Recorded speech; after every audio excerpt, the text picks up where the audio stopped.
But otherwise, there are two officers up for grabs as well that the Blue 4 guys have to be defending. One is a UN officer that's an AI. I think he's going to be at the UN base. And the other one's the Canadian officer, who I believe is going to be ground command for Blue 4. If that info was in game, yeah, Nemesis spouting the Friday night fights superiority there with that, are ya? Now, what I am concerned about, though, is we have a Canadian forces mark over here, which is outside of the map border. I'm curious how they got the spawns working, because once you go outside the map border itself, you don't have spawns for a Z coefficient, so that probably has to be, like, prone right on the water or something. Fluffer's Destroyer of Worlds?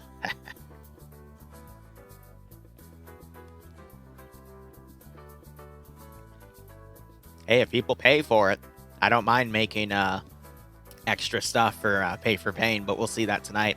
Assets? I know Wagner has at least a ZU-23, but we'll see what the assets are when we go in. So if you want to hold your money, or excuse me, hold your points until we load in and see everything, by all means. You still have 15 minutes to go, and we've got probably another 5 till we get pushed in.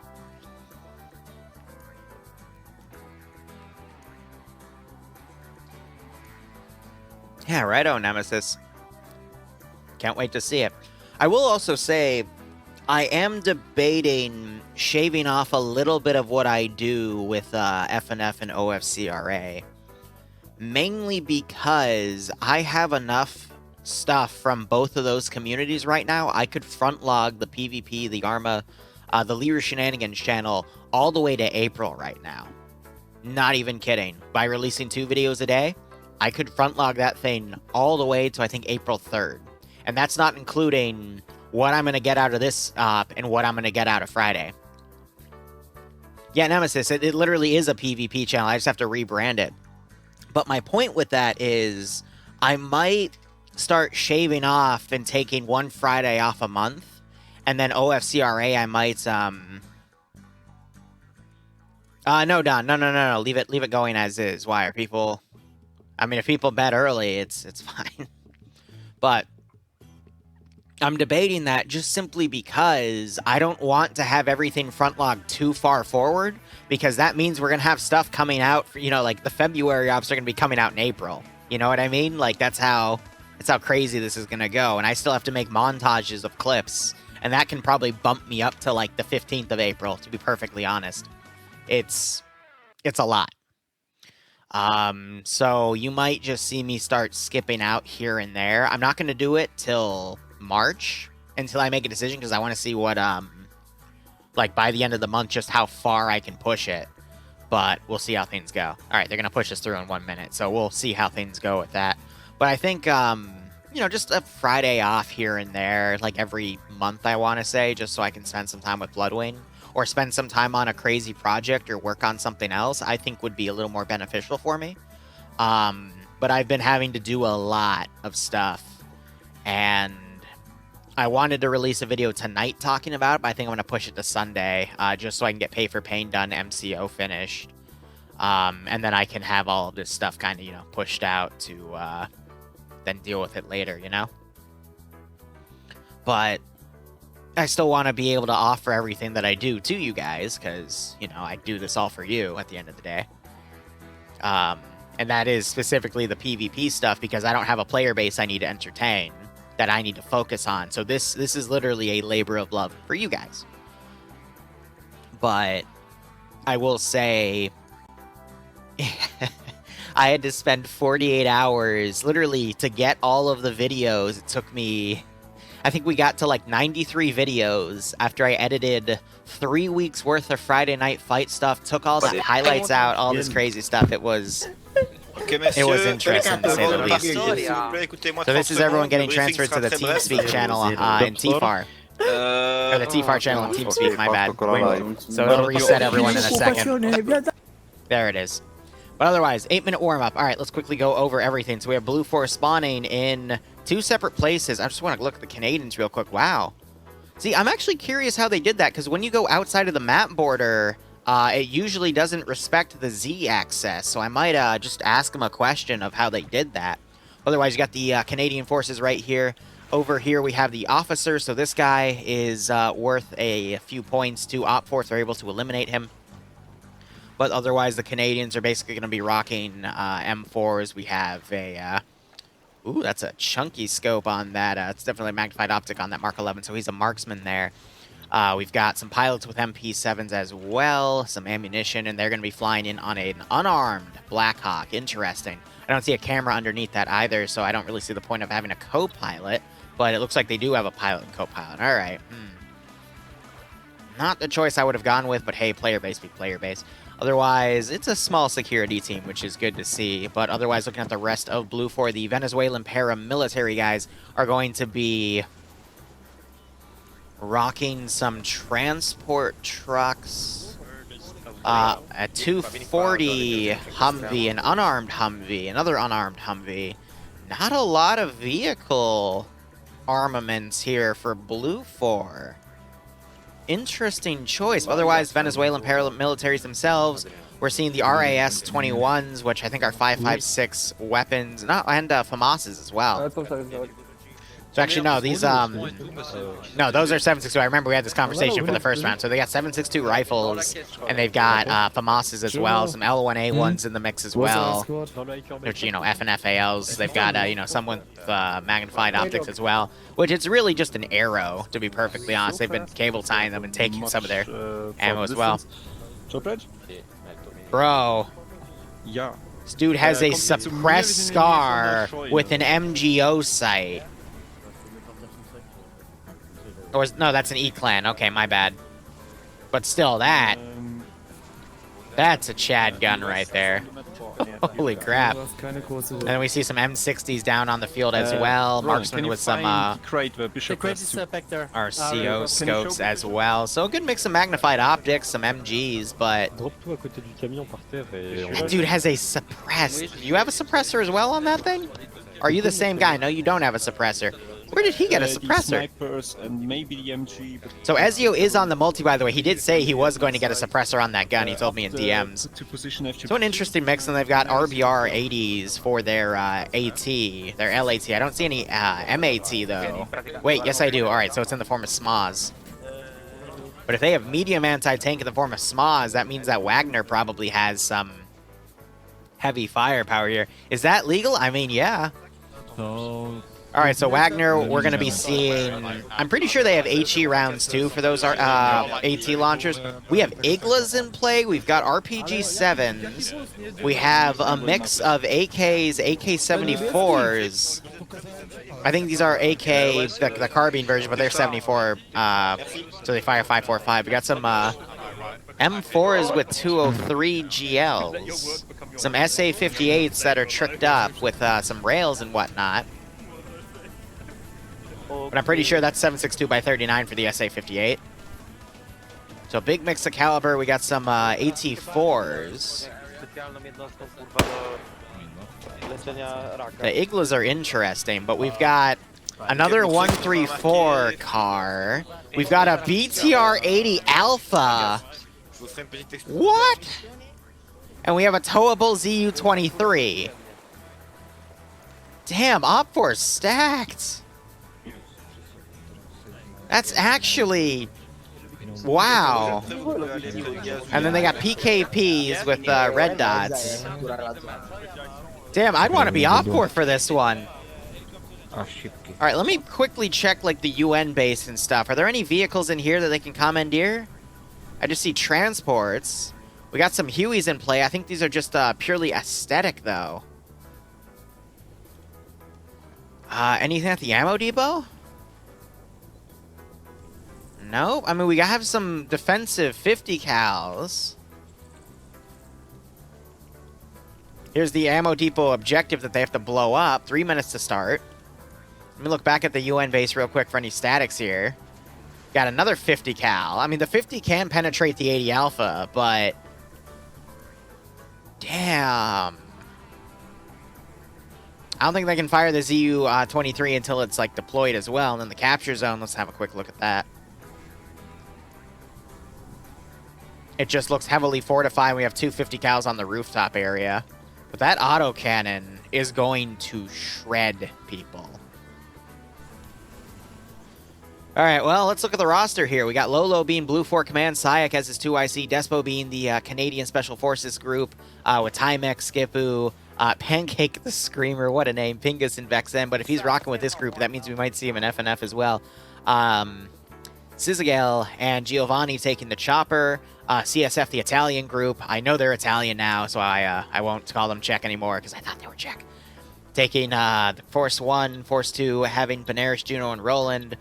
Force 3 has Anderson, Kilo, Swede, Nicholson, Cheeseburger, and Anderson with 2 S's. Okay. It's P. Anderson and C. Anderson. All right, but Cheeseburger, pretty good player there. CSF also filling in some of the 4th group here. FAWR taking 2 groups as well. Good players there. Baku is pretty good, for example. And then Cali Bishop, Johnny Depp, Ezio, who's on the multi, Barros, and Nort taking another group here. Bluck is going to be leading with Ilbanek being the 2IC. He's also on the multi, and then 2 members of FAWR. I think it's Nander, and I forgot the other one, are also on the multi as well, if you want to see other POVs. We got NASA, Bob Winchester, Nubash, Shea, and Fact of the House Logic. On the first Storm group. Second Storm group has Malgrim, Midway, Damix, Adamek, Settler, and Maddie. Some names in there, like Adamek, for example, really good player. Settler, also pretty good. Ziki on group 3. He's one of the best here. I would say the best player within OFCRA. Seal William, Joda, Andrea, Massacre, and Brewer. Honestly, all of those players are pretty damn good. Rigel, Demovar, Parthius, Lemur, Fury Gamer, Goatland. Again, really good group of players there. Also on Op4. Mr. White, Jonathan, Kahu, Mancho, head honcho of OFCRA. He's the head organizer for all this stuff. Rizbo and Rick Hunter here. Always Ricky, Cobra, Lux, Nico, Sipu, and Alex. Some of those names I recognize. Some of them I think are new. PHK, really good player. Flip for Flap, really good player. Tackle Murdy, Alfred, and Haptuman. Again, great players on that group as well. Ivno, Paella? I think it's Paella. Zmel, Gaiden, Tortilla, which is just Tortilla, Daedalus, and Foosh. Daedalus is a really good player as well, and he's going to get the 80 Alpha. Mission has started.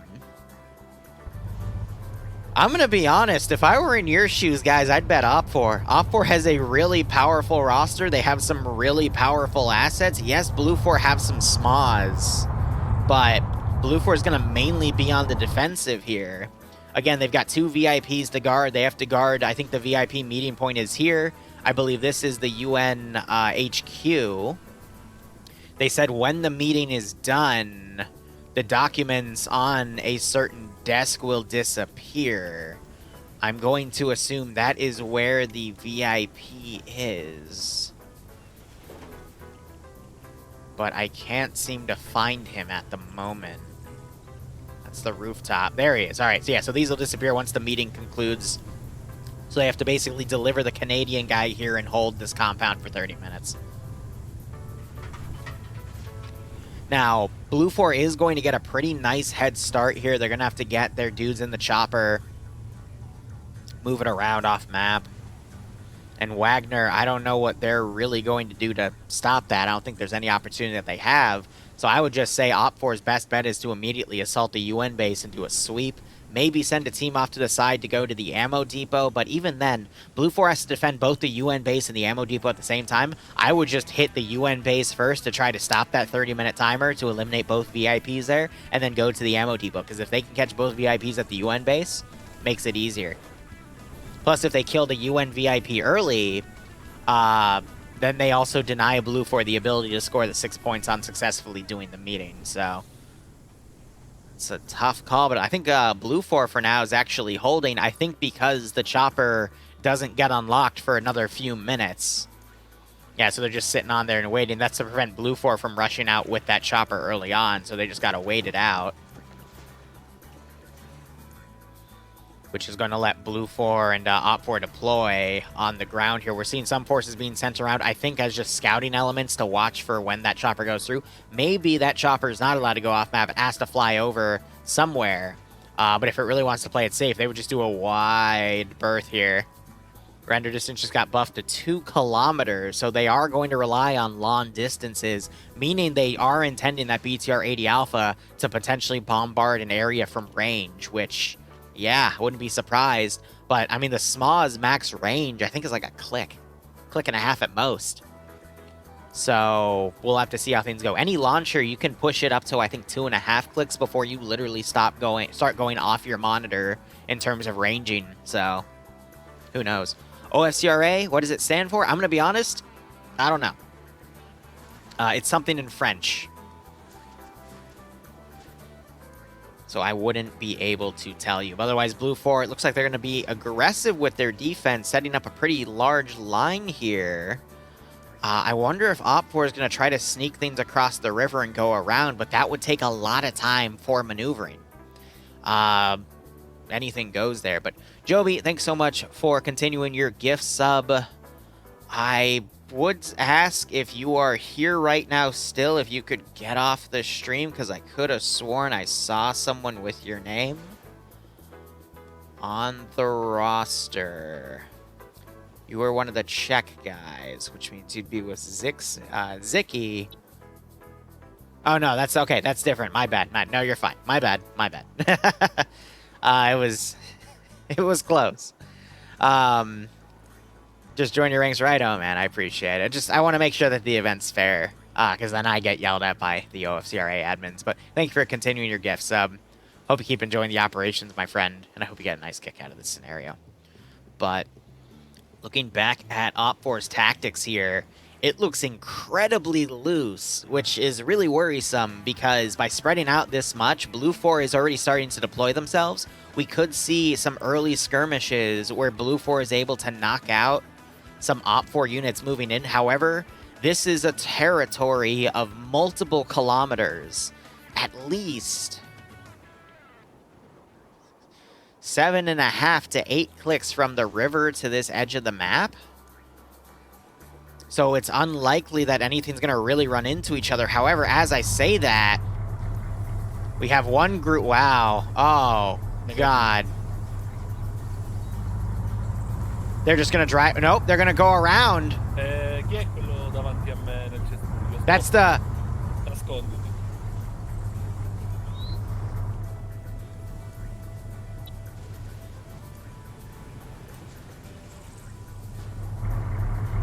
I think they just noticed. Yeah, a group just drove past.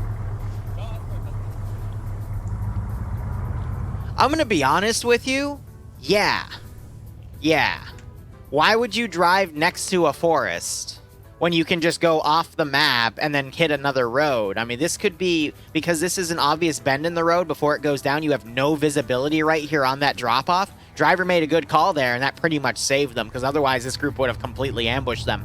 Now, that SUV is going to outpace that, that Humvee very quickly, but I think this group might go for a rush play on the ammo depot.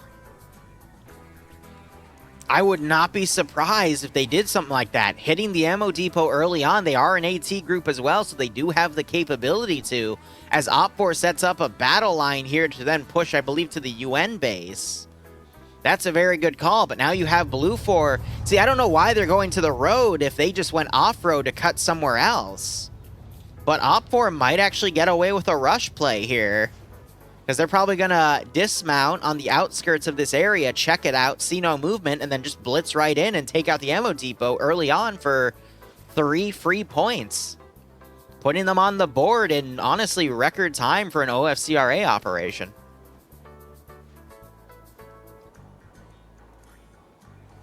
But yeah, okay, let me quickly explain. So here they go with the dismount. They're going to have a little bit of... Oh, this is actually not the best spot here, because you can't really... You don't have really any elevation on the compound itself. But I think they're doing that on purpose to stay in the low ground, but that's just going to take them more time to set up their recon properly. Oh, I'm seeing a tow gun. Blue 4 have tows.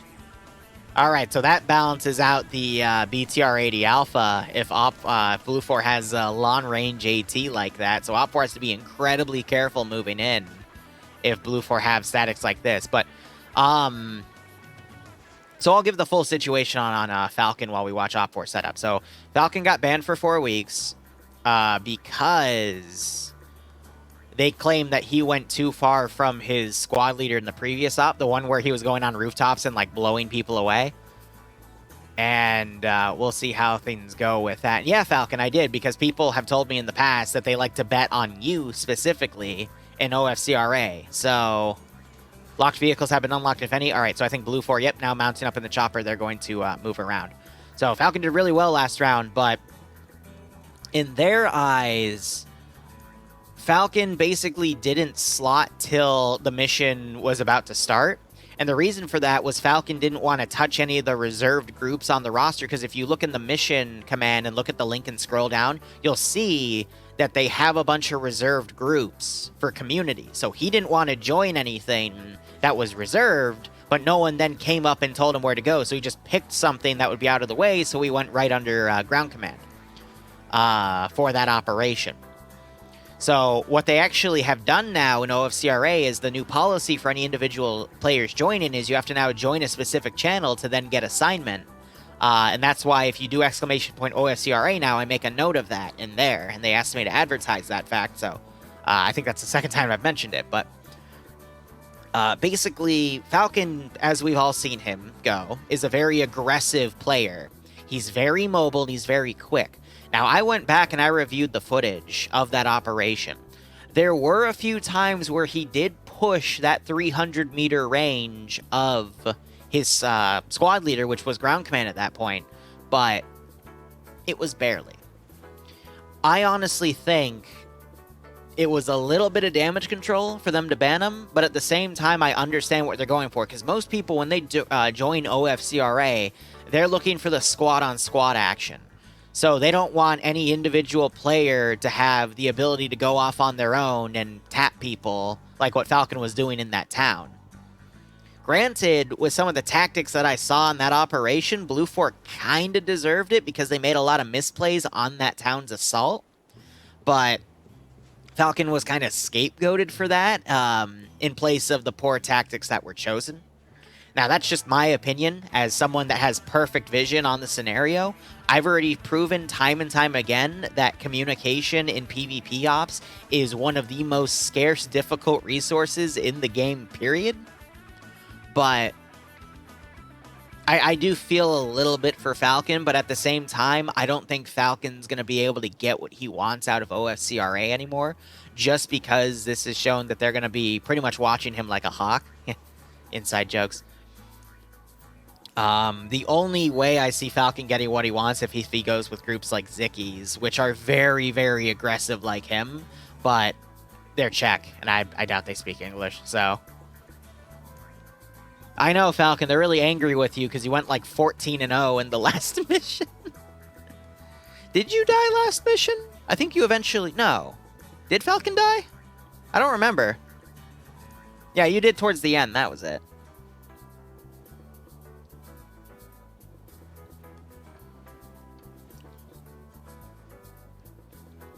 But I think the reason they also saw it was, Falcon, there were very few times where when the mission officially started, you were next to anyone. You were kind of just let off the leash. And that also caused you to get friendly fired by those two guys that breached you in the office building. And then I think you yelled at them for that. But it's also to prevent instances like that. So I get why that happened. It's just circumstances. A Falcon plays a certain way because otherwise he gets bored, and I agree with him. If I were to be, stuck in one place for an hour and not get much, I'd be bored the same way. But a lot of people who play this event like this style. That's why it's so popular. That's why we're getting, 80 to 100 players a week here. So, God, now chat's making the damn Czech jokes again. All right. Check it out, eh? So, it's stuff to be expected. But that's why Arma's so great. It's because there's so many different communities out there to do so many different things. And Falcon, again, I think you'll have an easier time in Friday Night Fights. It's more fast-paced. At least it's supposed to be. It depends on who you play with, which you've learned. I know Falcon's also struggling because, Scandi Recon and him had a disagreement over a charity event a few weeks ago. And now he's just trying to find a place where he can find some aggressive players. Try playing with Papega. Or keep playing with T5 Bay, or excuse me, not Bay nowadays. Those guys are very aggressive, and I think they would really suit your style. No, Bror, do not call me a damn turtle.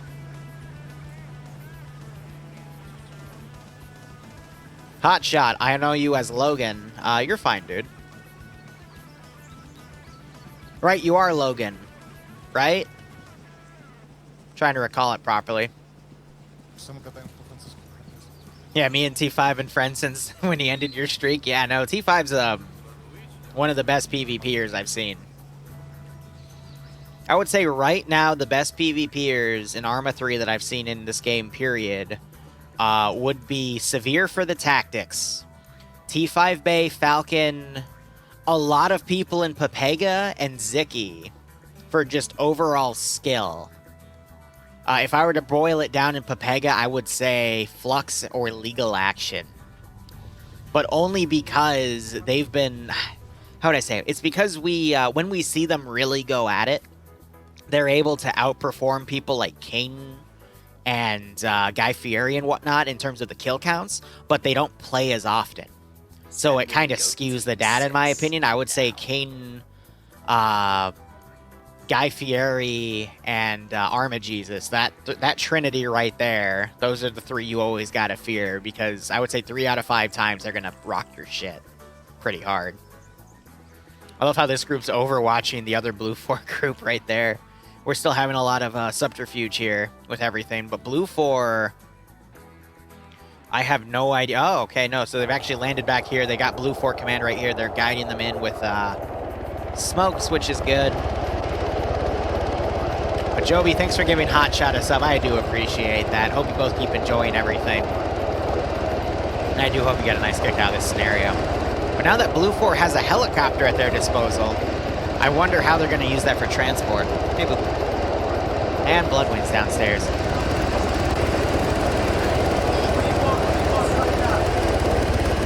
Hey, you okay? Alright. It is almost the weekend. Yep, you're going to Katsucon. Have fun. I know, I can't wait to lock you upstairs and quarantine you and have full access to the house. Yeah, I'll put your food under the door.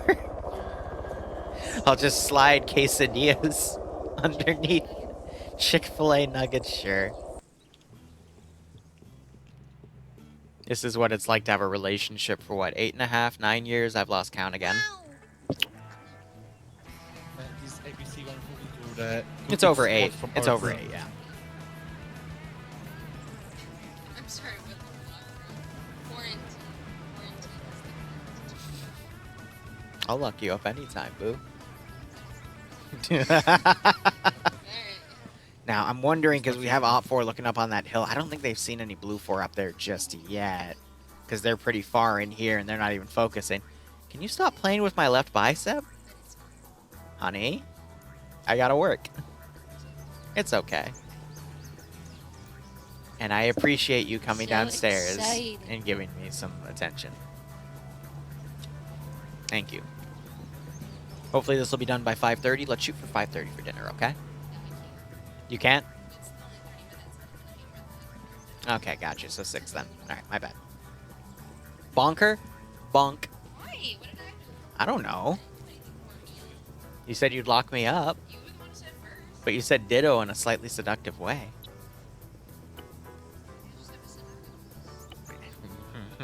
I'm not gonna say anything. So I think Op4 might have seen some Blue 4 movement in here, but I doubt it because Blue 4 is also pretty... Are you playing with my... Stop it. My bedhead? Oh, and these guys also have the 134 with a minigun. Yeah. Ale mam duże przybliżenie teraz ogólnie.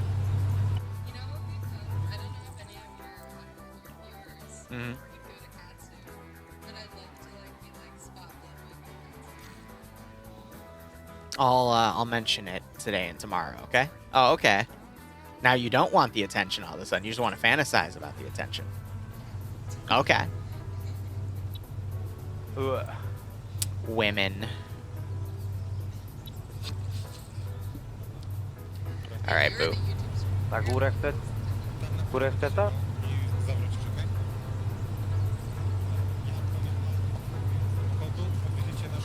There's nothing to shoot. We're spectating. Dobra. Coś na prawo, na górę? Dobra. Tak, na prawo, na górę. Dobra, wsiadacie? I know. Jesteście? We're spectating both sides killing each other to see who wins what. Op 4 still moving up to this position. It's gonna be really, it would be really bad. She doesn't even know what's really going on right now. I would just be like, so the red So- guys are trying to shoot the blue guys. Yes. Yes, they are, Boo. And nothing even has started yet. I'm going to go ahead and mute myself actually locally because I think the combat's going to begin. We do that because once we're in the spectator, or once people die, they get thrown into the spectator channel, we can hear them locally, and that can sometimes be an issue. Now, Blue 4 has no rear security on this group, and I think Op 4 is about to walk up and do Overwatch here. So you're saying they don't have rear security, so they're just gonna go attack. I'll attack your rear if you don't stop. We're disgusting. Let's give him a warm welcome, shall we? You good? I know. I'm just excited to be done with the week and have something like fun happen. I'm glad. It's just, I don't know. Something else fun, right? Because you've already had a few fun weekends, Well, right? I've had a lot of fun weekends, for sure. But this You're is like a planning whole all your different birthday thing. parties. I had so much fun at karaoke, but like this is different. 'Cause Oh. I haven't had to go. I haven't. The last time I went to a con was last summer. I know, because of COVID. Yeah, so I can finally like we have a house now. I can finally buy nerdy shit. Yes, you can. Sad you won't be able to come with me. So I'm surprised. I think Op 4 heard the chopper fly overhead. We're probably about to see them. Bye, Boo. No problem. Thank you for dropping by.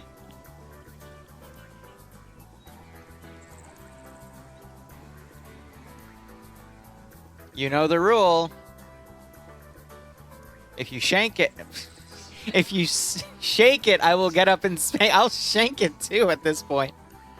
What are you doing? Oh no. I misspoke. Oh, that's my pen shank. No, no, no. Jesus. Give me my pencil back. Shake, shake, shake, shake, Stop shake. stabbing me with the pencil. Shake, shake, shake, shake. Give me. What if I shake it? If I shake it, shake. So she's wearing a shirt, which is a pretty lewd one of a demon getting choked. I will emanate that shirt. Give me the freaking pencil back. Okay, we're actually about to have some contact here. This will be first contact. Bye, Boo. If we weren't about to have a gunfight, I would get up and smack you. In the rear. Really hard, miss. Anyway, Op 4 coming down. I'm not sure if Blue 4 and Op 4 have noticed each other just yet. This is within 10 meters. Now we're seeing them notice. Blue 4 picking off an Op 4 member.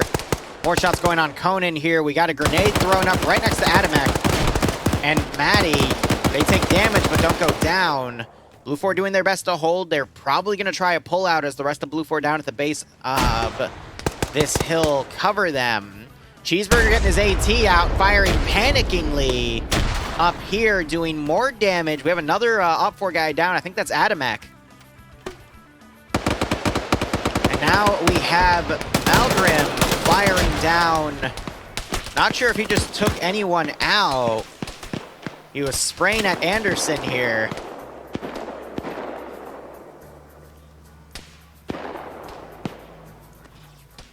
Another point of contact potentially over here, but now you got that 134 firing out, suppressing through Cheeseburger's smoke, but otherwise unable to land a hit as most of Blue 4 have gotten off this hill, but Anderson is staying put. Now he's trying to go prone, realizing that suppression's an issue. And Op 4 are also pulling back.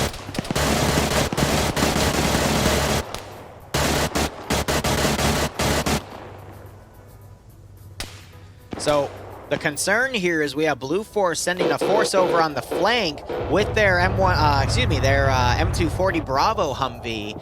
That could get up here and do some serious damage because this SUV doesn't have a lot of armor. It's got some bulletproof windows, mind you, but it's not a lot. So they're remounting. Where are they going to drive to, though? I think they're going to drive pulling left here. And they do have the UH-60 overhead. It might be able to track, but they need to step on the gas because that M134 SUV can outpace it completely. You've got an unarmed Humvee coming around over here as OFCRA is now backing into this forest, actually, and weaving through Blue 4. But they don't know that Blue 4 is down here, so this is just luck at this point. I'm going to quickly look back here. We see the 80 Alpha engaging with that autocannon. It's firing all the way over here at this Blue 4 group. I think it's engaging their vehicle, or at least attempting to. Ah, there's a trench line here as well that Blue 4 has dug. If I were to guess, I think they're trying to disable the vehicle to pin this Blue 4 group down here.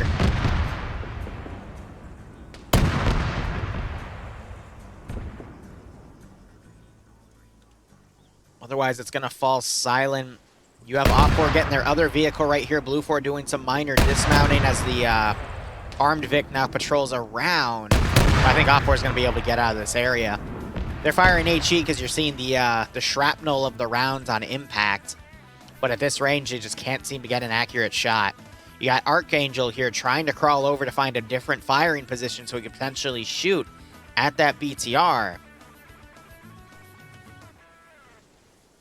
And now you've got OPFOR starting to deploy to go into that ammo dump at around the, what's 32 minus 8 would be 24. So about the 25-minute mark, they'll probably get that thing popped. Which is within, you know, an hour and 30 minutes. It's pretty quick to get points on the board, which is quite nice. Blue 4 doing a sweep left or right here. I think as OPFOR restructure their strategy here on what to do. I don't think Blue 4 is going to get close enough here to see it. They do have AT, but I'm not sure if it's going to be enough. Also, I do apologize if, you know, anyone coming in here that's new. Bloodway and I do like to flirt with each other on stream, so I apologize if that makes anyone uncomfortable, but I'm not going to change it. Hey, Neko, how are you doing? You told me you had a lot of stuff to do today. I hope that all went well. Hope nothing is too wrong with that. Otherwise, let's look at the rest of the roster here. So we have Massacre over here unconscious. He's been left in the Vic. I think I don't know why, but that's interesting. He's a good player too, mind you, but Blue 4 had 2 casualties up on that hill. OPFOR had 2 casualties up on that hill. Blue 4 had nothing. You got the 134 vehicle now pushing back up to that hill. But now we have the PKM, the 240 Bravo. They both are 762 by 54, give or take. Actually, no, that's a lie. 240 would be 762 by 51 NATO. PKM would be 762 by 54. But either way, it's a big round. Neko, go take a freaking nap, you goober. What's the amount of points that a side can get? Spiky, it depends how much is bet on the other side. I think last round for FNF, we had a 17% to 83% split, and the 17% won, so they won a lot. Oh. Maddie, I do not know how you did not see those guys. Maybe you did see them and he's immediately moving right. Is he just going to be allowed to solo this? How have you not seen them? What?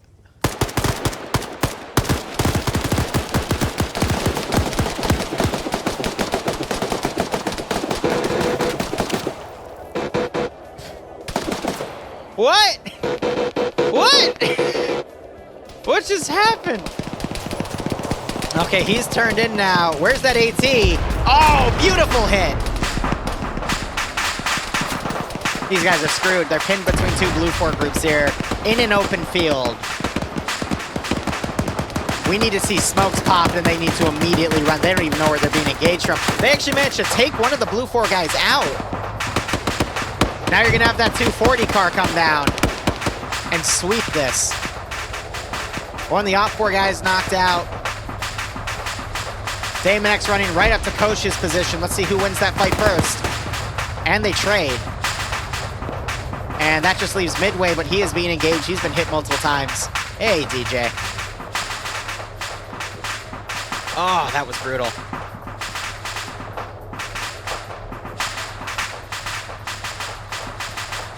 Writing down some highlights. All right.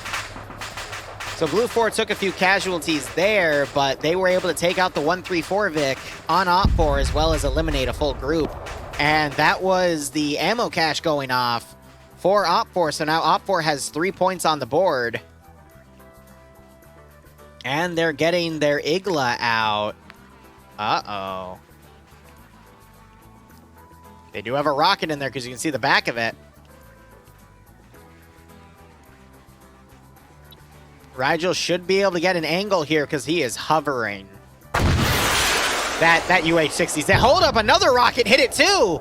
2 rocket hits. That knocked someone out.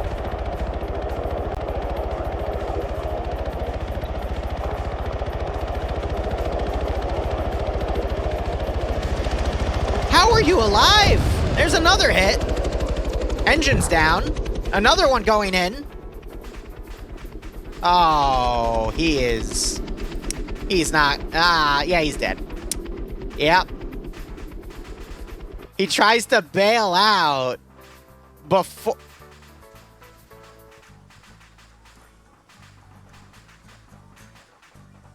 What? What?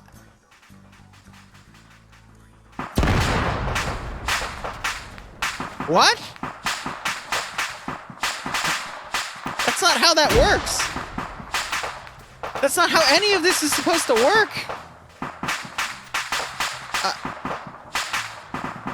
That wasn't a landing, dude. That thing hit the freaking ground hard. Huh. Okay. Well, that Op4 guy's still alive right there. There's another dude over here that just... okay. I don't know what just happened, Logan. I really don't know.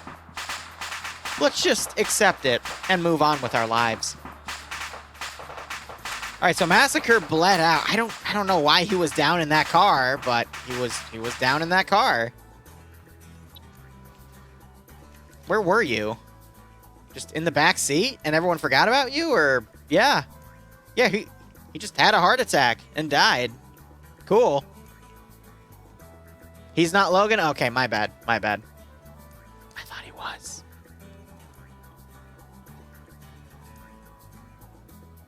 How's the match been so far? Op4's got 3 points on the board. Blue 4, I think, are going to get their 6 points for having the meeting. We're hearing that autocannon firing over again. I'm looking for the meeting room again. I think it's going to be over in this corner. Nope. All right, the documents are no longer on the table, so Blue 4 have scored, I believe, 6 points for the meeting to be done in the 30-minute timer. And Blue 4 just has this outer defensive line here for the UN base. So I'm going to tab out real quick. So that means Blue 4 has 6 points, and Op 4 has 3 points at the moment. So here is the deal. Tabbing back in. Blue 4 have a potential to score 3 more points. The first of it is if the... Oh! That might be the toe firing at the BTR-80 Alpha. That looked like a hit. No, it landed short. It's popping smoke now. Let's give him a warm welcome, shall we?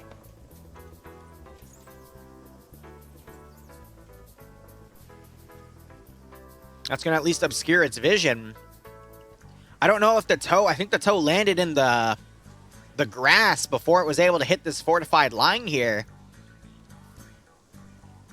But we'll see if another round comes in. But anyway, Blue 4 has 6 points down the game right now. Op 4 has 3. Blue 4 can still score another 7 points. 4 if they secure the compound, which I believe is the UN compound right here. If they keep that secured till the end. The Canadian officer stays in the compound till the end of the game, dead or alive, is 1 extra point. And then the supremacy bonus.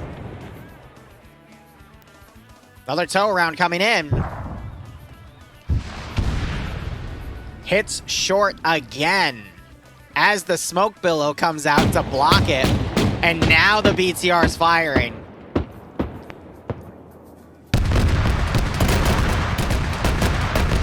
They're getting down. Hail of fire coming in. You're seeing that inaccuracy of the autocannon itself. The tow just reloaded. They're backpacking it. Yeah, they're going to try to move it.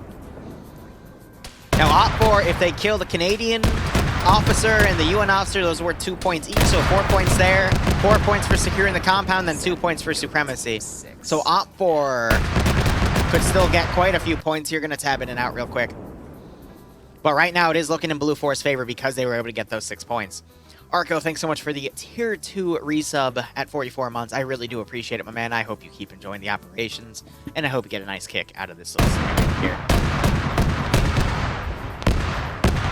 So OFCRA doing their best to try to put those rounds up, but it looks like Blue 4 is going to be able to get out of there. These Italian players doing a really good job trying to snipe that 80 Alpha, but both sides just cannot seem to get their accuracy in order.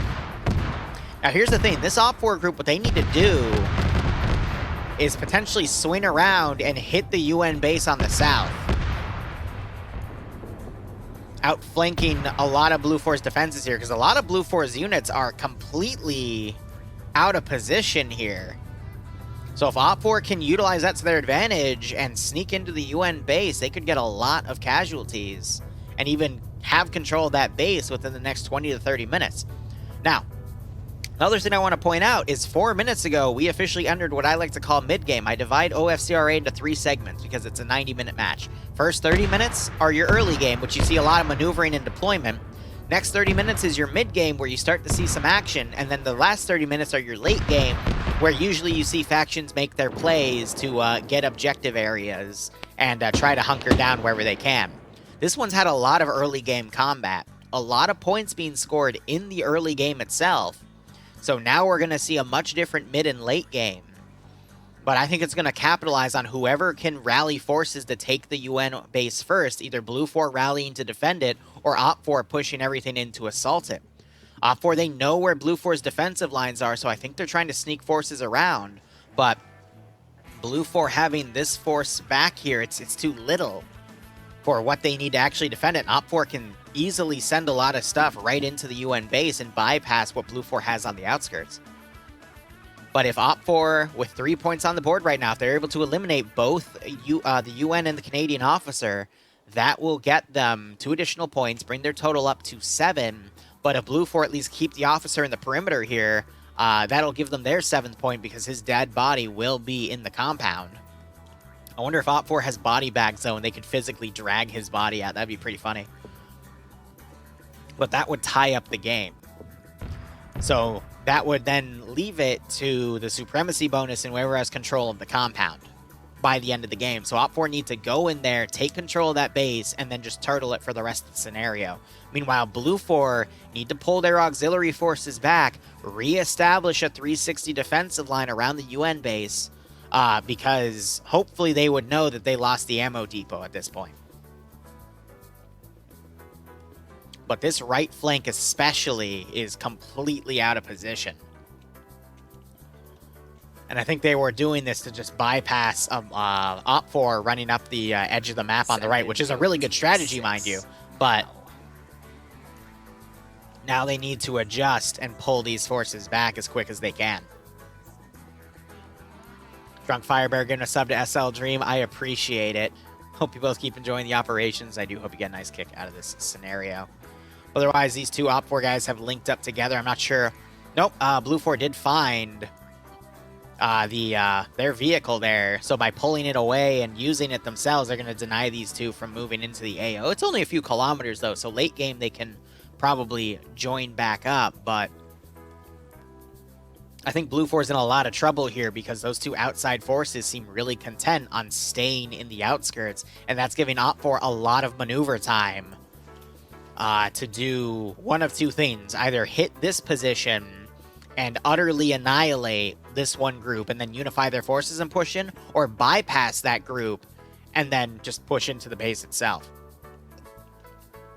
Yeah, righto, Dream.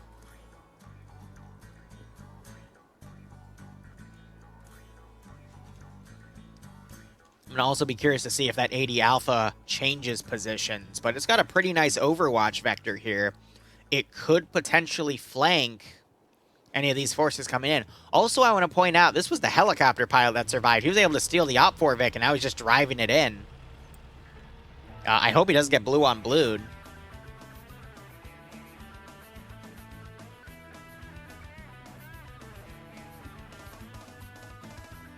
Finishing up my coffee there. It's going to be a long night. We have a lot of pay-for-pain stuff to develop. It's going to be quite fun.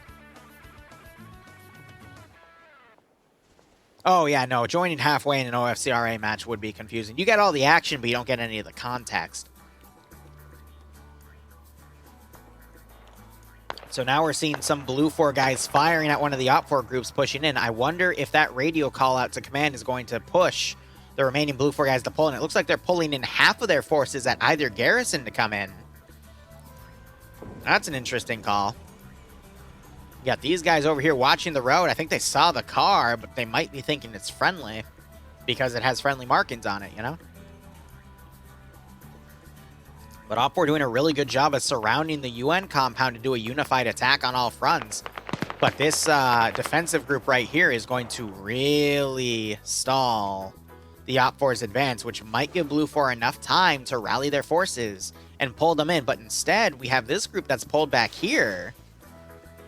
And this group is also stopping to deploy over here. So maybe they're hunting. I think there's a bit of miscommunication going on within Blue 4. Because I don't see any other reason for that to be existing. But I think we're having the autocannon starting to fire, yep, at this defensive line to make these guys hunker down to allow for Op4 to continue pushing their forces up. So this suppression is going to really mess with this group. But it looks like this car was able to make it in. He rammed the gate. That's funny. So that's one more defender, but just look at this encirclement we're starting to see develop on this Blue 4 position. Bodies-wise, I think Blue 4 have a very, very slight number advantage. But otherwise, it's still pretty even. But the deployment of Op4, we're going for a perfect encirclement on this UN base. But as long as they then attack all at the same time, then we'll have a perfect perfect encirclement strategy there. But I'm just worried about the Blue 4 flanks coming in, because now we're starting to see some movement to start getting them into the zone. So if they can outflank where Op4 is attacking from, I think they could actually envelop Op4 and take out a large chunk of people. If they catch Op4 units moving in the open on this encirclement.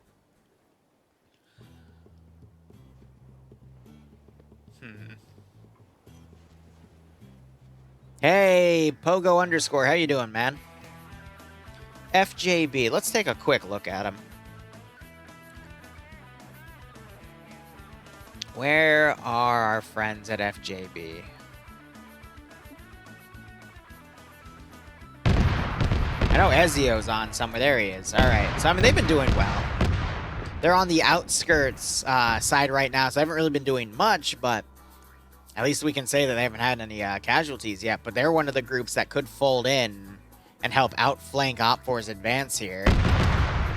But yeah, all right, Blue 4 is going to abandon that position and opt to hold the defensive line there, which isn't really what Op4 wants. They want more of an encirclement to take out that group first and then push in, because that's just going to make hitting the UN base that much more harder. But there are a lot of positions that I could see Op4 getting on and utilizing to fire into this compound, and if they can just capitalize on all of them at the same time, there are very few places where Blue 4 is going to be able to hide properly. Have a good night, Dream. No problem, Pogo. Always a pleasure to see you and the guys at, what is it, FJB, that's what I call you guys. Play, man. You guys are good players. Good to see. All right, so we have one of the first Op4 groups starting to get on the perimeter here. They're going to be a little ahead of the other groups now. They got to be really careful about attacking too early, because if they attack early and Blue 4 is able to turn and engage them quickly enough, they can be defeated in detail before other groups are ready. What that means is usually you use it against a superior force, but also with an even force that can work at the same time. If one force splits itself into smaller groups and only attacks with those smaller groups 1 or 2 at a time instead of all groups at once, and then the other force just, you know, destroys them utterly because in that individual fight they have the number advantage, that's defeated in detail. So what we don't want to see is OPFOR start attacking with individual groups before the other groups themselves are ready. Because that would put OPFOR on a bad angle. But it looks like we're starting to see the southern group ready up. We just saw some AT fire up at this tower where Skipu was in. He's now folding out. I do like the small aesthetics, by the way, that the Mission Maker put in this scenario. I'm always a sucker for that, because I know how painstakingly long it takes to set up those types of details. More AT going in, a lot of AT going in. They're just hitting all the buildings here for shock value, but that's pulling Blue4 to come over here and look at this angle, and that is allowing these Op4 guys now get situated, potentially flank anyone on the outskirts there. Did Skipu run out? Yep, he's down on the ground there as well. Looks like they also took the M2 down and they put it at the entryway instead of that rooftop to get it to be less exposed. But now as these opening groups are firing, you're seeing the other groups starting to push in aggressively to get closer, but we're seeing the marksmen starting to engage each other. Lemur just got shot, but he'll probably be able to get medics up very quickly. Now, my opinion right now is, where is Blue4's capitalization of using all the outskirts group to quickly fold them in at this point? Because these guys are pretty much getting surrounded. I don't think they realize the extent of how much they're getting surrounded at this point, but what Blue4 Command needs to be doing at this point is folding in their forces. Now, let's see here. Vexen, he's in the compound, worth that 1 point, but Blue4 Command itself is on the outskirts back here, which this is a pretty decent Overwatch position. They get to see the southern side of OPFOR pushing in here, but this is just one part of the scope, so maybe they only see this movement here thinking this is where that attack is coming from, not realizing that OPFOR has pretty much executed a near perfect encirclement here of this objective. I'm actually trying to think, the last time I saw a perfect encirclement like this one, it's been a long time. So Blue4 is not going to have anywhere to run at this point, but from a tactical point of view, this is the best strategy you can do on an objective like this, because all you have to rely on is your enemies trying to take cover from one attack, only to then flank them from a completely different angle, especially since this area has a lot of these rock formations here that OPFOR could get on top of to look over the perimeter wall and shoot at people. Thankfully, Blue4 has these big buildings that give them a lot of cover points, so they can only engage area to area, but that allows for a lot of holes for other parts of this encirclement to then push in and take it CQC as other OPFOR groups commit Overwatch. The one issue you're going to have, though, is if some groups are overzealous, nice hunt IR round, by the way, and push up on their own, which we're seeing the Czech players do, led by Ziki, because, of course, really aggressive players here. I do like these guys. They could just get shot at by some of these fortified buildings and taken out immediately. Also, these this perimeter here, I think we have this right here for them to do enhanced movement on the crawl over. Or they could use an explosive charge. Demothin Skipu just DC'd. He might have gotten taken out by some Overwatch elements in the compound, because he was on that tower and he folded into this building. But Blue4, even though they got those reinforcements to come in, they are not in a good state. You're having that AD Alpha starting to pull up as well, all because we're seeing a failure of maneuvering from these other Blue4 groups here. Now, I think the right flank is going to start getting the idea. Looks like they're bringing the truck up to get the FJB guys loaded up. If they could find a position to start attacking the flank of any one of these OPFOR groups, they could get a lot of free kills in the open. But these guys, I mean, I see them turn around from time to time. They are pulling good rear security, and they do have AT, but OPFOR is starting to fold their forces in pretty hard here. And their BTR 80 Alpha is also getting lined up, and that thing will shred buildings with its HE. And yeah, good little placement of graffiti there as well, I do agree. But yeah, suppression from some of the outer sides of this encirclement as other groups push in like this. This is going to be brutal. Ziki taking some fire. It doesn't look like he got... Okay, no, there's a little bit of blood just hidden in the grass there. But I think they were boosting each other up. No, they deployed a ladder. So they're covering each other while they breach with the ladder. Oh my gosh. When's the last time you've seen some ladder breach play in PvP? That's awesome. They could have done the enhanced movement, but no, screw it. They brought a ladder, and they're going to use that damn ladder. It's nice. Little bit of desync going on.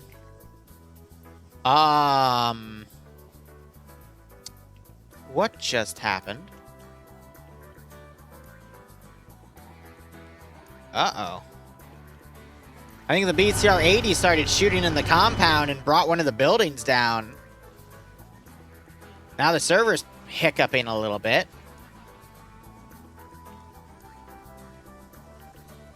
But yeah, no, this showing the destroyed texture here.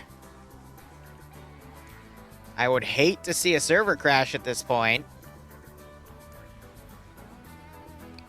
Server's rubber banding, though. If it was crashed, it would stop moving everyone entirely. So it is trying to catch up. But I think blowing this up just caused a massive amount of desync. Oh, that's going to suck. I think just this blowing up by the BTR-80 Alpha just caused a massive desync spike. It's going to take the server at least a minute to bounce back, unfortunately. Now we're seeing people getting stuck in place. You're hearing the audio from the BTR-80 firing. At this stage of the game, though, this is not what you want to see from either side, though, this desync spike, because OPFOR is too busy trying to micro their forces in, and BlueFor is too busy trying to basically hold the line here. So you're starting to see people getting taken out as they, desync across, and they're not going to see their shooters, and likewise for OPFOR as they push in.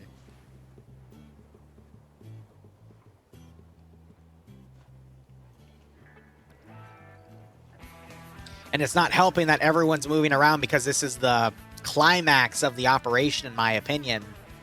So that's only going to elongate the desync spike. So I'm waiting to see if we see an admin try to say to global, everyone just hold their position for a second. We also have the 23mm that's been deployed up here. And Bluck's trying to drag it with the cords. So they can bombard that position from afar.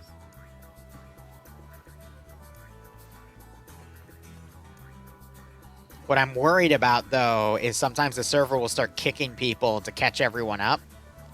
And if we start seeing people disappear... So it looks like the admins are aware of something. They're trying to change view distance, but it's not a view distance issue.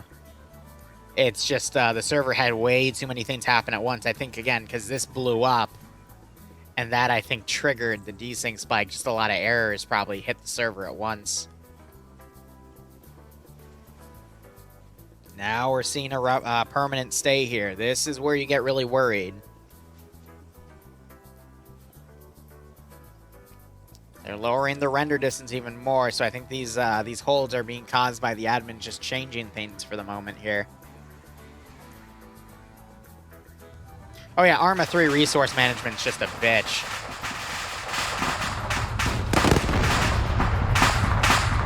So BlueFor just tried to rush up the rear here. So they're disabling all the simulations to hold everyone.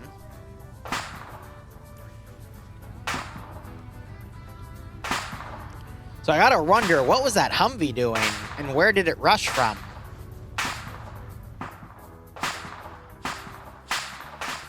Also, BlueFor... Alright, vehicle simulation's been re-enabled. BlueFor, yep, they're stuck up there. View distance changed to 200. Oh, God.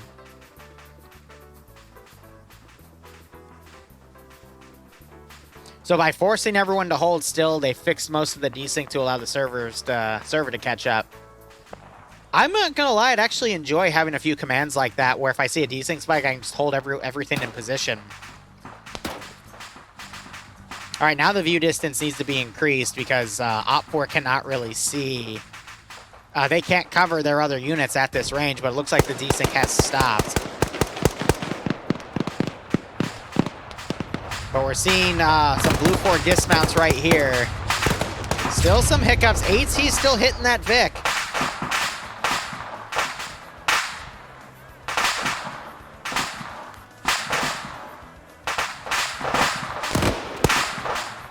Now that desync's coming back online.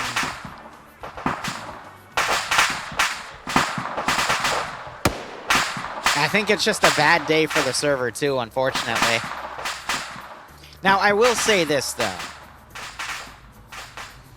This has been looking like for a while that it was going to be an OPFOR victory on this compound. The real fight would have been what the BlueFor units on the outskirts do. And it really does look like that Op4 was going to win here, but I'm going to be perfectly honest, because we will technically never know because of how much this desync has affected the CQC here. Unless I see something. If I don't see this fixed, and even then, I mean, Blue 4 just lost a big group of units. That was all the Italian players trying to come in. They got taken out.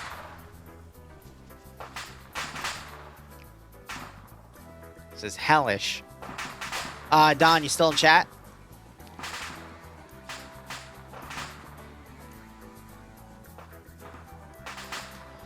So, it could have gone either way. We really won't know, though, until, you know, it plays out for itself. So when you have desync spikes like these, usually I nullify the prediction to technical issues, you know?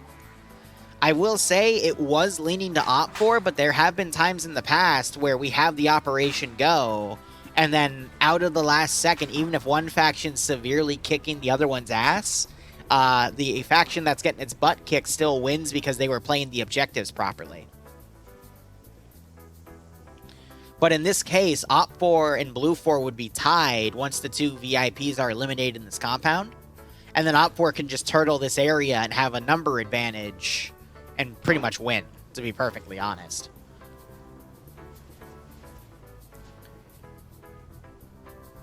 But the desync, it's just too bad. And now the server's pretty much slowed to a crawl here. So what this shows, though, because they were disabling the simulations of everything, is there's something on the map actively giving script errors that's desyncing the server out. Because when they disabled the simulation of units, vehicles, and everything in here, it stopped whatever was giving those errors from giving those errors. So I don't think they're going to be able to fix it, to be honest. And that's a shame. Because I think we would have seen some really brutal and awesome CQC in this compound, and then Blue 4 would have done their best to go back.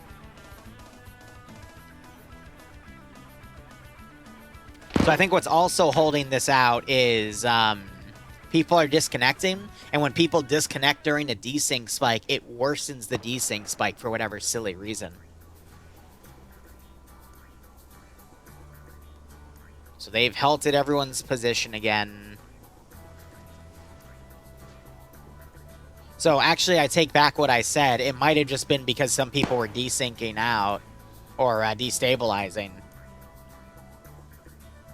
It's really tough to tell, but we're not going to have a prediction winner for this one just because the desync's too hard and it's kind of changed everything.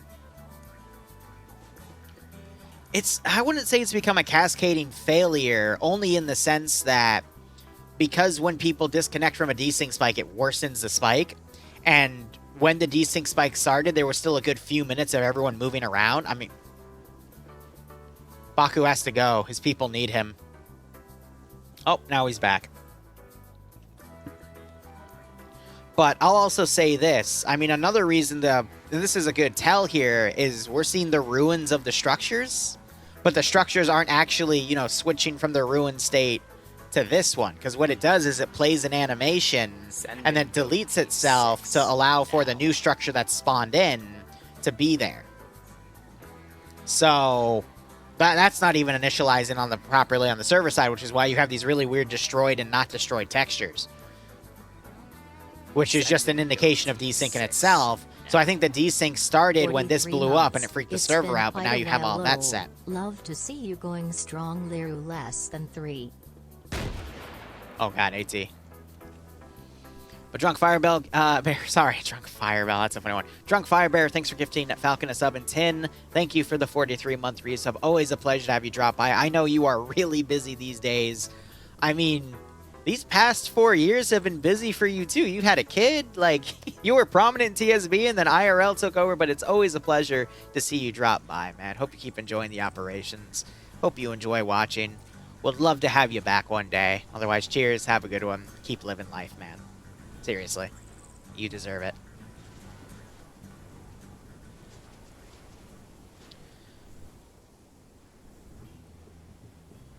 But if they're not able to stabilize the server, what that's going to tell me is there is something just actively giving script errors that's freaking the server out. And then when they disable everything, it stops it from giving those script errors, only to then have them re-enable. But with this low render distance in the desync, it's going to favor the defenders because they're next to, you know, they have the cover and the walls and shit. And you're already starting to see OFCRA break down here. But as I've already said, we're not gonna roll the prediction. We're just gonna cancel it at the end of this match because how do I put it? There's two arguments to this. It's either I could just claim, well, that's Arma. And I'm going to be honest, that is a fair claim because Arma, once in a blue moon, regardless of what happens, will sometimes desync out because you'll have weird network traffic or something. They're claiming it's stabilized now, which it does appear to be that way.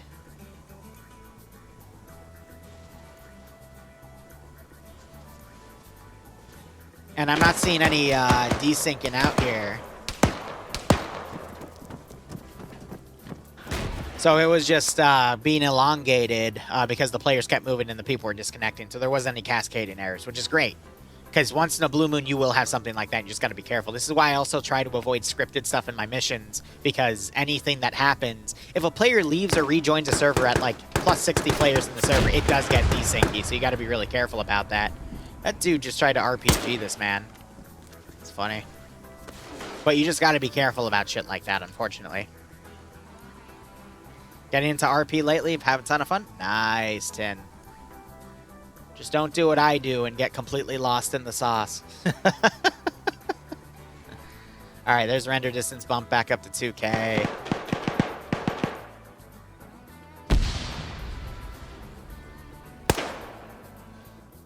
NASA, I think, just shot his teammate there. One shot, though, to the face while he was sprinting. That was a good shot. Unfortunately, it was his teammate. But still, a good shot nonetheless. And yeah, there was a lot of desync deaths. I mean, one entire side died to desync, unfortunately, so... Now you got that 23mm firing. But yeah, I think it was just something exploded, a lot of people were nearby, and the server just had a fit. And that just happens once in a blue moon. It's rare. Oh god, now the 23's killing its own dudes, and the... Oh, that's not good. So a lot of OFCRA red on red here.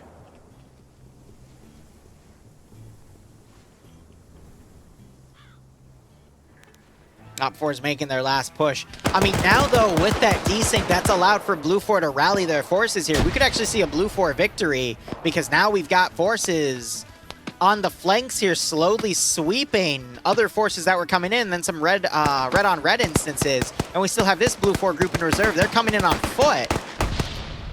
I think Blue 4 might actually have this as a victory, but again, it's just because that desync allowed them to rally like that, unfortunately. Falcon, we'll end it at the end. Or we can end it now. Screw it, we can do that too. Feel free to end it, buddy. But anyway, the two arguments you can have as you know, a commentator for this stuff, for predictions, is you can either keep it and say, hey, it's Arma. But in my opinion, that would invalidate the polling system entirely, because you still have to have some level of fairness somewhere with your polls. You have to draw a line somewhere. Because if you don't, then it's just not completely fair in my opinion. AT just came up and hit this 80 Alpha. I think the gun's disabled. No, he can still look up with it. Okay, but that was weird. AT did hit that thing and it did nothing, which is funny. Medicing dead bodies, nice. So instead, when we do have those unexpected times where the server just craps out, I make that judgment call, you know, on the other side of the thought of, it's supposed to be something rare. It's not supposed to always happen that way. In fact, the last time OFCRA desynced out was a few months ago. I remember it. It was a few months ago. But it happens. With any operation where you have more than 40 players, in my opinion, you are going to have a desync out on the server on a major event like this every few months. It's just inevitable. Yeah, Alex caught a rocket to the face. Unfortunately. But yeah, Blue 4 has control of the top right of the map. They can now sweep around. OFCRA have a major control of the internal area. So if Blue 4 pushes this flanking advantage, they could do some heavy damage, but we're having a lot of Op 4 guys getting picked off in the open by Blue 4 marksmen on the southern building, or excuse me, the eastern building here. So we got the western building, the eastern building, and then all this Blue 4 group coming around on the sides as well. AT4s are weird. Also, Ace changed their damage model with RHS stuff, but it looks like they're abandoning the BTR-80, I think because they're out of ammo for it, because I have seen them shooting everything. It's fair to cancel the poll. No, I agree, because, again, tech glitches aren't, they don't really make things fair. In my opinion, the tech glitch, I think, has allowed, again, for Blue 4 to rally their forces a bit more efficiently, even though they lost a squad to it. But that allowed Blue 4 to basically push in and get everything down.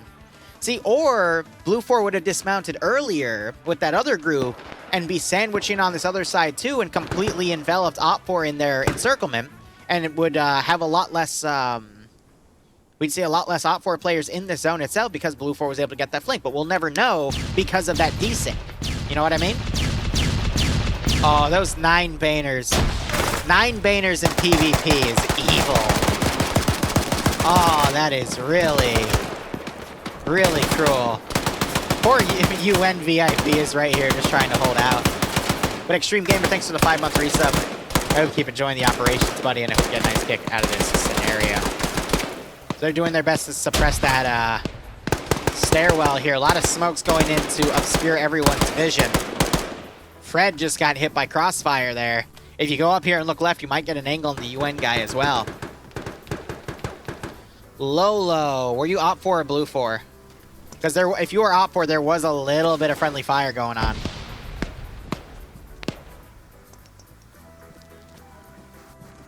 You were Blue 4 lead? Oh, I have no. Oh, yeah, you were.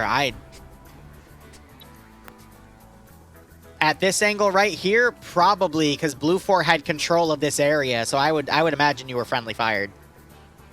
Because Op 4 was all folded into the compound by then, and the Op 4 force that pushed in here was all taken out. It's okay. There's been quite a few instances of blue on blue and red, more on the red on red side, but yeah, no, you got more than likely blue on blue. So he's dead. 2 points to Op 4, but again, in my opinion, at least for the polling system, for the prediction, we've vetoed that for debug reasons. So they're actually shooting from afar, trying to hit Blue 4 up here. We just had some AT. I think Veneris just hit a rock or a tree. Interesting. But we'll never know because of that desync stuff, so I'm going to get off of it. The freaking pilot with that SMG is just... wow. Look at him go. Good on Sazgel here. See, at least instances like this, we know these are legit. Now he's running down. Unfortunately, he overcommits, but he was able to take out another dude before he was taken down by Alex. He should have been a little more systematic in that, because he ended up fighting an unfair fight with multiple people shooting at him, and, you know, he's only one shooter at the end of the day. Drunk Fire Bear on a roll here with those gift subs tonight. Also giving 1 to CSF Lolo. Hope you all keep enjoying the operations. Hope you get a nice kick out of this scenario, buddy. Yeah, you're right, because that heli... well, I mean, I think that's a feature within the OFCRA mod set of they have survivable crashes like that, but that crash should not have been survivable in the first place, let's be honest. That should have been, like, he should be dead, because that thing just crashed, like, plowed into the damn ground. Huh. No weapons allowed. Ironic.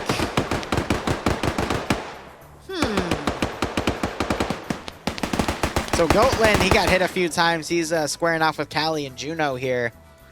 Op 4 have control of the left side, Blue 4 on the right. Numbers-wise, it's pretty even, but Blue 4 has a squad of forces on foot coming back in.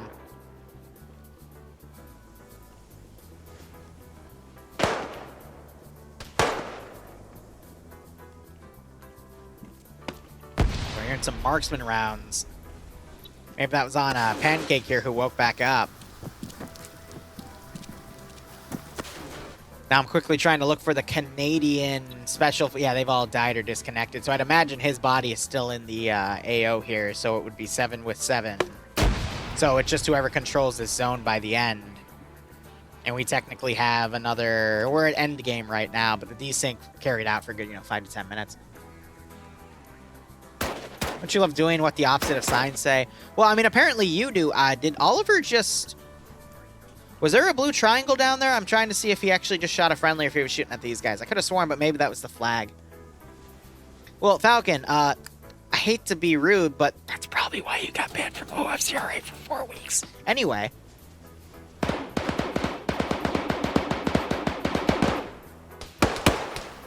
So some red on. Nope. Okay, they're being engaged by marksman. That's Ezio with that suppressed E-clan. This is such a Chad gun. He's on the multi, by the way, if you want to see it from his POV. See, that's different. Of course it is, Falcon. Of course it is, buddy. Numbers-wise, I mean, in this fight, we've got OPFOR having the number advantage, but once these Blue 4 guys get in, got OPFOR command back here, too. They could get assassinated by this Blue 4 push coming in. You're seeing a lot of blind fire going back and forth here as Roland is knocked out. Another guy was taken out as well. Ezio now trying to turn around and look. Hey, Spasma TV.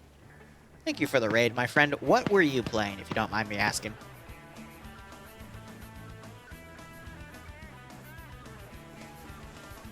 All right, so Goatland, he was able to take Callie out. He's a one-man army in here. I always love this building when you have one shooter and then a bunch of Blue 4 guys trying to push him.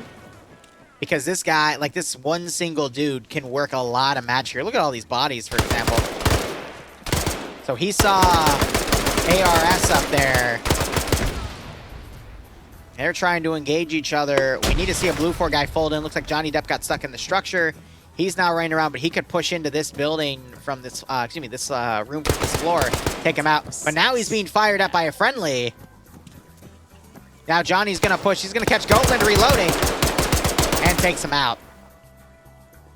Now you got Rigel pushing the outside. He was able to take Nort out, but Juno's coming around as Rigel is, I think, popping a fresh mag. Oh, but Rigel quick shots him. Good pickoff by Rigel there. You got Redley coming around, but now Benares and Ezio firing at Block as he's pushed in. Ilbanek is in a bit of a pickle because he's got a bunch of Blue 4 guys pushing him from the outskirts here. But OPFOR, if they're able, if Rigel and Haptu are able to come down, we could see the rest of Blue 4 knocked out, and then OPFOR might be able to hold the UN base. Arma 3 Vietnam Mike Force. Dude, that's a good choice, man. Hope you enjoyed it. Hey, you're partnered too. Nice, man. Hope everything's been working well for you.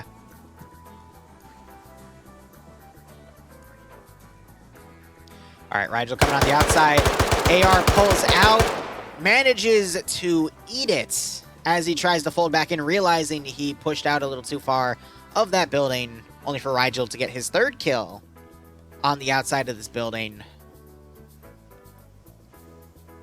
So, looks like Benares was taken out, possibly by Bluck here. Ezio also bleeding a bit, but Bluck has pushed him, finds the angle on Ezio, and manages to take him out. Great takeouts by OPFOR command here. Ilbanek laying low as Blue 4 pushing him on the outskirts here, but OPFOR might just be able to get this victory out as Johnny Depp does the flank, does a flanking action here, takes Rigel out. No, that was Hantu who pushed out. Rigel pulled back. Okay. So we're just down to only a handful of guys in this compound. OPFOR still have quite a bit here. It's this outskirt play that's really going to decide how much Blue 4 is able to push in here, but Ilbanek getting taken out by Anderson and Nicholson. We'll see if Bluck turns around. He's already looking back. He heard those gunshots. He knows because Ilbanek was in his group. He's not able to contact him now. So there are Blue 4 over there. So is he going to pull into the compound or is he going to try to counter that position? Looks like he's actually pulling away. Possibly to fold in and assist in taking out these remaining defenders and deal with that outside group. But numbers are pretty even right now.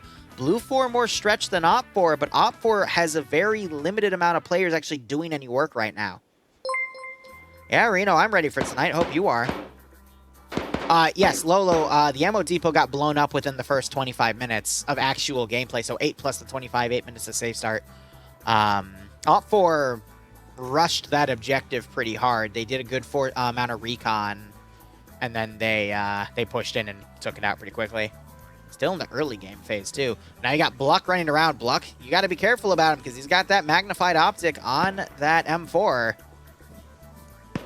He could find an angle here. Blue 4, it looks like they're committing to trying to push into this area. Meanwhile, they're down to 2 guys over here as well. As you have Rigel, he's come up, but now he's focusing on these groups down here. So Johnny Depp might push and flank. Oliver looks like he's going to hold still. But the fortified guys in here might allow for Bluck to get on the flank and get some pretty nasty pickoffs here.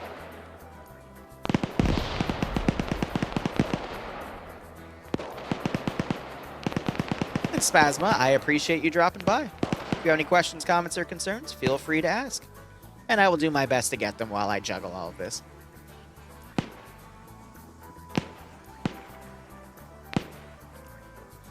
Yep, FNF is tomorrow. OFCRA is every Thursday. FNF is every Friday. Wow, Johnny is medicing a dead body. And I think midway, he's on his radio because you see that T-FAR animation. Oh, no, Johnny. Johnny, no.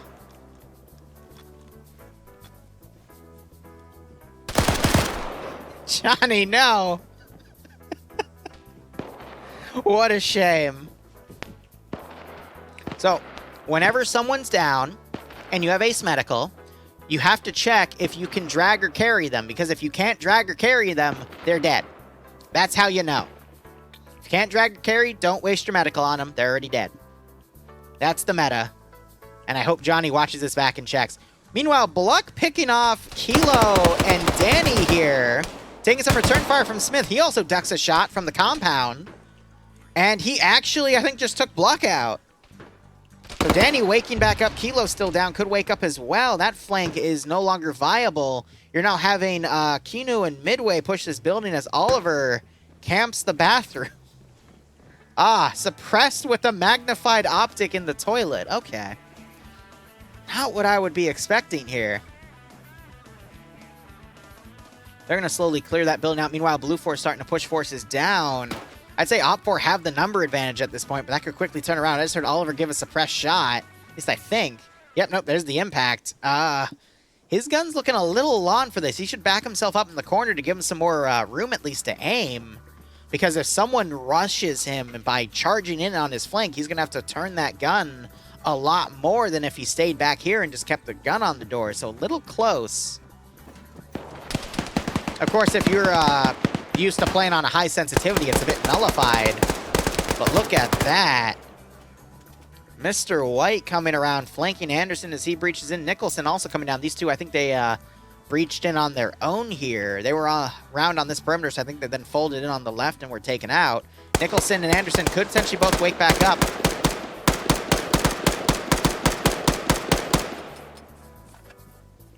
Wait a minute. Wait a minute. Hold on.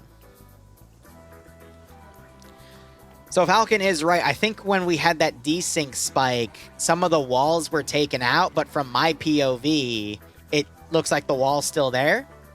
But I'm pretty sure... My question is he able to get the drop on Cheeseburger if some of the walls are rendered for us? But then again, if the walls are knocked over, at least for him, that would mean server side they're knocked over. Just our client side isn't.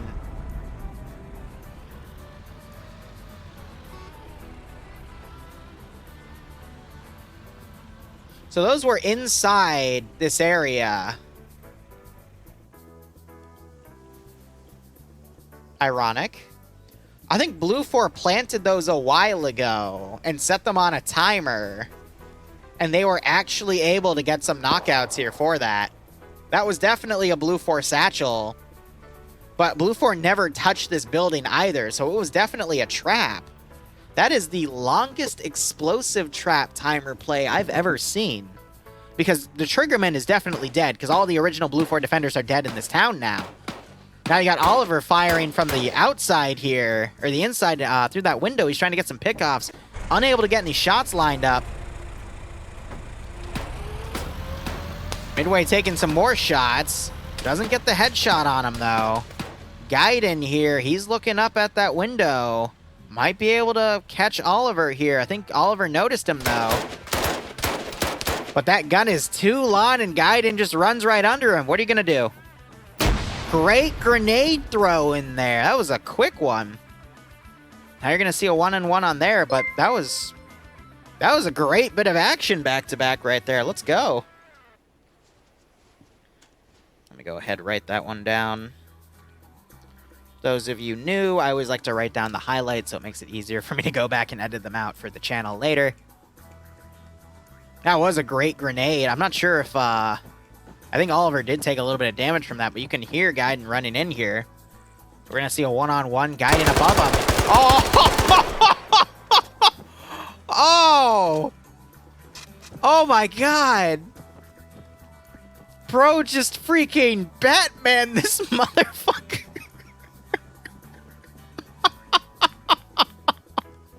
That was great! Alright, so OPFOR bandaging up their remaining guys here. OPFOR pulling their groups back. We have the BTR-80 Alpha getting hits. And we're seeing forces going down to take the capture point. This is probably where the last bit of PvP is going to be seen. Blue 4 managed to get their Humvee stuck. They're trying to unstick it.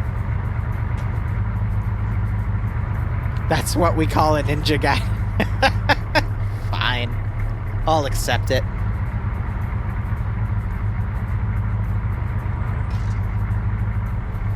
I don't think you're going to be able to get that one unstuck, buddy. You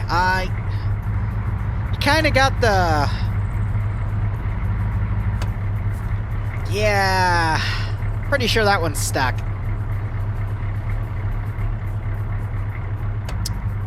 The Hedgehog's kind of wedged into that one, unfortunately. See, my question is, how did they even get it on this angle in the first place? Did they try driving it straight and then doing a wide turn and it just, like, ran up on it without the barbed wire popping the tires? Oh! Oh! That shouldn't even be possible.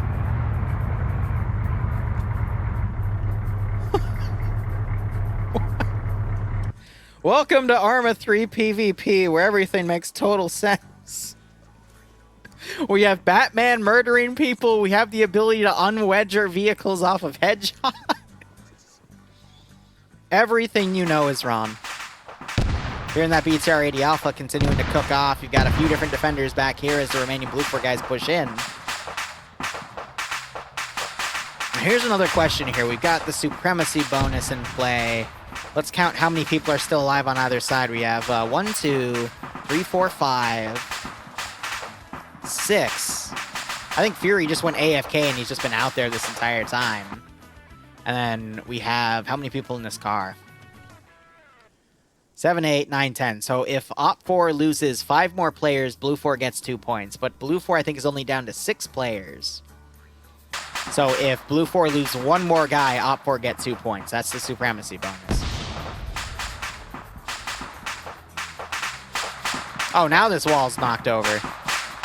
Even though I don't think that was the same wall. No, it might have been. I don't know. Walls are walls.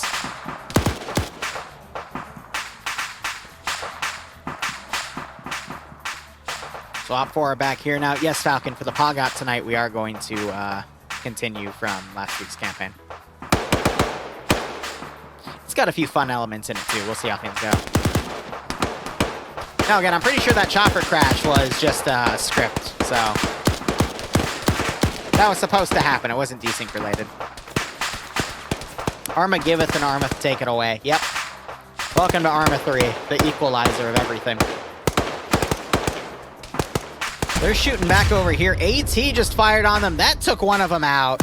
That would have been a direct hit then, because that was an AT-4 with an HEAT round. So Cheeseburger just sniped a dude with, I think that was either an AT-4 or an RBR. I can't see the launcher.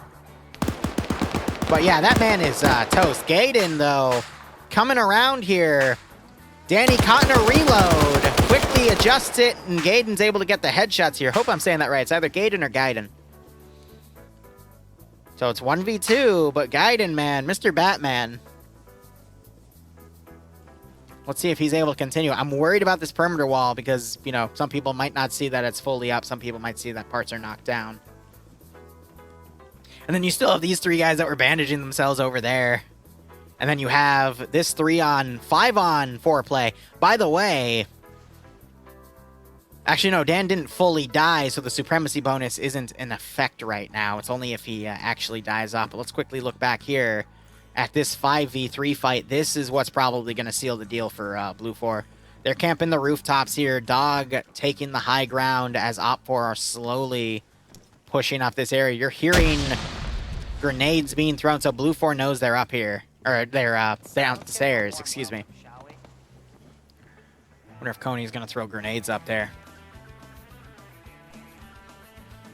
Looking back real quick, we've got Cheeseburger. He might start administering medical. Gaiden, meanwhile, checking bodies. He hears Anderson hears Gaiden's movement around. So they're both in the same building. Looking back, you're seeing the initial firefighting here. Looks like Blue 4 just lost a guy, so there you go. Officially, Op4 now has 2 points. Grenade gets thrown out. That's going to injure David. He quickly goes prone to negate that shrapnel damage, because when you go prone, you negate a lot of grenade damage here. David getting some backwards headshots on Daedalus. He finally goes down as Flip for Flap now looks up. David's caught in a reload, though, so he's unable to get Flip for Flap. He quickly pulls back, realizes there might have been a shooter on the left or right. David then pushes, overexposing himself on Flip for Flap as he then immediately gets down. What an interesting firefight this is. Grenade gets thrown, caught on the opening there. It's a smoke, though, just to obscure movement. Op4's down to 3 players here. They lost another guy some time ago. So it's a 2v3. Op4 has to be careful, because if they lose a few more guys, then the supremacy bonus will also go to Blue 4 as well, keeping the game tied.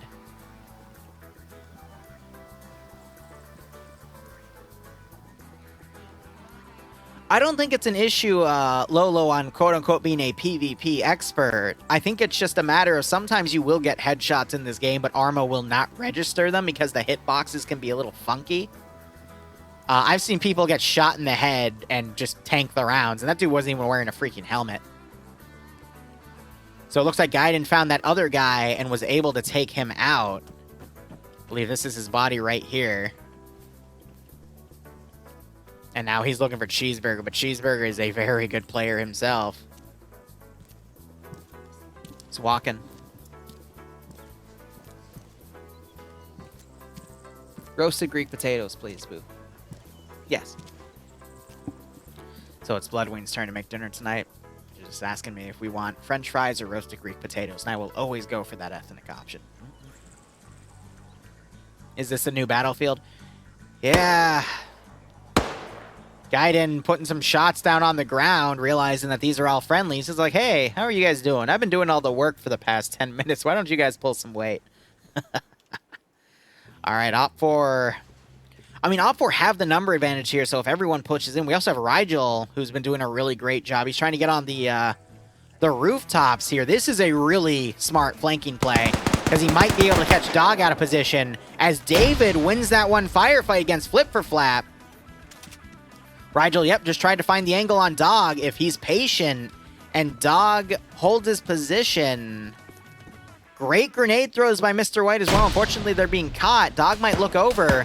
He's tried to put some shots down on Dog. That blows his position. Dog immediately gets down because he knows he can just camp that one zone. Oh, he's going to be aggressive, though. But when he's prone, he can't see over that area. He'll be able to see Rigel's head before Rigel will spot him, though. That'll give Dog the opportunity to potentially pick Rigel off. Let's give him a warm welcome, shall we? I think he's exposed now. Rigel, I think, saw Dog for a brief moment. Dog trying to readjust. It's just not enough. If he was crouched, 20 minutes remaining. This will be over in 5. All things considered, you got Cheeseburger still alive. 4 Op4 guys here. So let's see. 4, 5, 6, 7. So if 2 more Op4 guys die, then Blue 4 get the supremacy bonus. But David just bled out. I think he was trying to bandage, but he took too much fire in that firefight with Flip for Flap. Oh, and Dog gets knocked out by Rigel because he overexposed himself. And Mancha looks like they're going to wrap it up early, just calling that it's going to be 8 minutes remaining. I do agree with that, because at this point, we're probably going to see a win by elimination. Dog wakes back up. Rigel, I think he just saw the movement, so he's staying here. Dog's going to pull back and quickly do a bandage. Mr. White needs to cautiously now move up. He might find that David is unconscious, but I don't think Op4 knows just how many Blue 4 guys are alive in this compound here.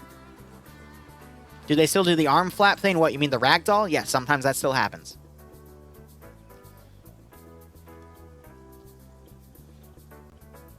Meanwhile, you got Murdy unconscious. Alex might work on him, but Gaiden's leading tackle. Whoops.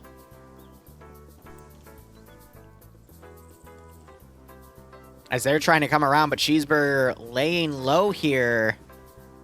He cuts left. Gaiden, I'm not sure if he saw that movement. These two are about to run right into each other. Cheeseburger needs to check left immediately. Runs right to Gaiden.